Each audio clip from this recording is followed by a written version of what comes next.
వేరే వాళ్ళ మొబైల్‌లో వాట్సాప్ కమ్యూనికేషన్ మొత్తాన్ని మీరు మీ మొబైల్‌లో నుంచి వాచ్ చేయొచ్చు. అదేవిధంగా వాళ్ళ డాక్యుమెంట్స్ సెండ్ చేస్తున్నా, ఏదైనా మెసేజెస్ పెడుతున్నా, వీడియోస్ సెండ్ చేస్తున్నా, మీరు కూడా మీ మొబైల్ నుంచి డౌన్‌లోడ్ చేసుకోవచ్చు. ప్రతిదీ మీరు అబ్జర్వ్ చేయొచ్చు. టెక్నాలజీ అన్నది ఎంత యూజ్‌ఫుల్లో అంతే ప్రమాదం కూడా. వేరే వాళ్ళ మొబైల్ 5 సెకండ్స్ మీ చేతిలో ఉంటే చాలు, వాళ్ళ వాట్సాప్ హ్యాక్ అయిపోయినట్టే.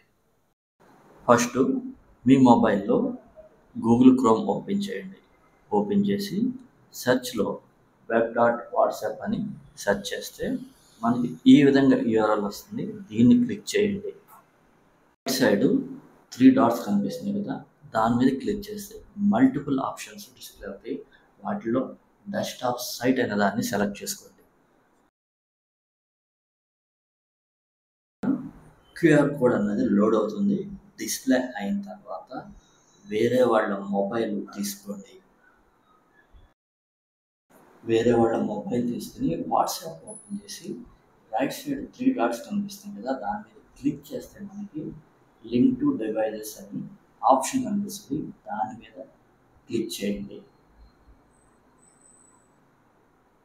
ఇక్కడ కింద మనకి లింక్ ఏ డివైస్ అనే బటన్ కనిపిస్తుంది. దాని మీద క్లిక్ చేయండి. ఇప్పుడు ఇక్కడ స్కానర్ ఓపెన్ అవుతుంది. ఇమీడియట్గా మన మొబైల్లో ఇందాక డిస్ప్లే అయిన క్యూఆర్ కోడ్తో స్కాన్ చేయండి. విత్ ఇన్ 2 or 3 సెకండ్స్లో వేరే వాళ్ళ వాట్సాప్ అట్లా క్లోన్ మన మొబైల్లో ఉంటుంది. ఈ విధంగా మనం ఎవరైనా హ్యాక్ చేశారని మనకి అనిపిస్తే లింక్ డివైస్లోకి వచ్చి ఇక్కడ చెక్ చేసుకోండి.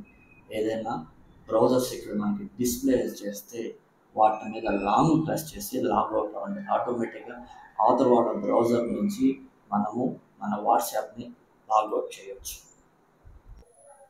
ఈ ఇన్ఫర్మేషన్ మీకు నచ్చితే please share and subscribe. Thank you.